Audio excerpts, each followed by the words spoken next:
Welcome. Today we are going to talk about why I want you to quit being such a huge bitch. When you saw that was the topic of the video, you were probably like, damn, why is Liz calling me out on the way I treat people? But I am not calling you out on the way you treat people today. I'm calling you out on the way that you treat yourself.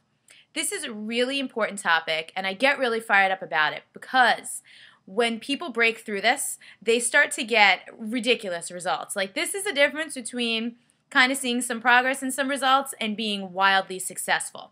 And I'm going to give you an example that you could probably relate to because one of my clients actually inspired me to make this video because she's in my small group virtual training program.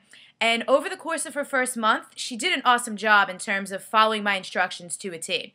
She changed her eating habits, she followed the 3 workouts a week that I send her, and she was literally doing everything I asked her to do about 95% of the time, which is absolutely great. But she only lost 3 pounds. So it was kind of like there has to be something else going on because she should have gotten better results than that. So when I was talking to her at the beginning of her second month on her strategy call, one of the things that came up is that she's really, really hard on herself. So I asked her, when you're working out, when you're eating and things like that, what's going through your head?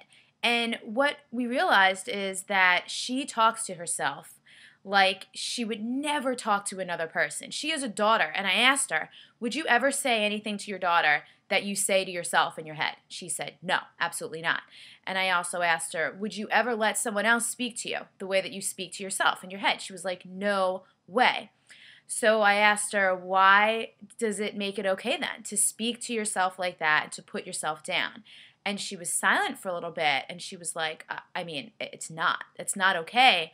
But we realized that it came from somewhere else in her life, And you guys can probably relate because at some point in our lives, we've all been programmed to think we're not good enough. And whether it came from parents that were really tough on us or, someone teasing you at school when you were little or a teacher at something, a lot of us have that ego in the back of our head that's sabotaging us. Whenever we start to make results and get progress, something in our head says, this isn't going to last, or you're not good enough, or this is only temporary, or you're not working hard enough, or you could do better.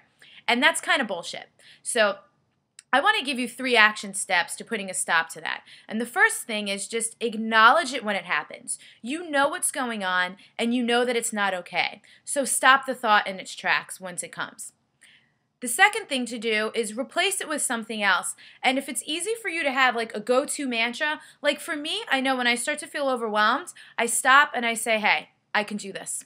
And just that little reminder, I am good enough, I'm great, I'm doing what I'm supposed to be doing, you can do this, that's my phrase. So whatever your phrase is, if it's, hey, I'm really proud of you, or you're working hard, or keep it up, or even, I love you. How often do you tell yourself, I love you? Definitely not often enough is my guess. So you need to have a thought to replace the negative thought there. And then last but not least, remember that you deserve to be spoken to. You deserve to be treated the same way that you would treat the people that you love the absolute most in your life. And even if you don't always feel that way, that is the truth, and you need to start acting that way. So again, stop being such a huge bitch to yourself. Under this video is a section for comments, and I want you to tell me, what are you going to say to yourself from now on instead of those crappy thoughts that go through your head? And it might be a little bit personal, but this is the place for that. If you'd feel more comfortable sending me a personal message, send me a personal message because I want to know that you're taking this seriously and that you're going to start treating yourself a lot better from now on. So leave that comment there. If you're just stopping by the site and you're not on my list, go ahead and pop your name and email up in the top right so you can get my videos every week, and you'll also get a really great handbook called The 5 Do's and Don'ts of Weight Loss.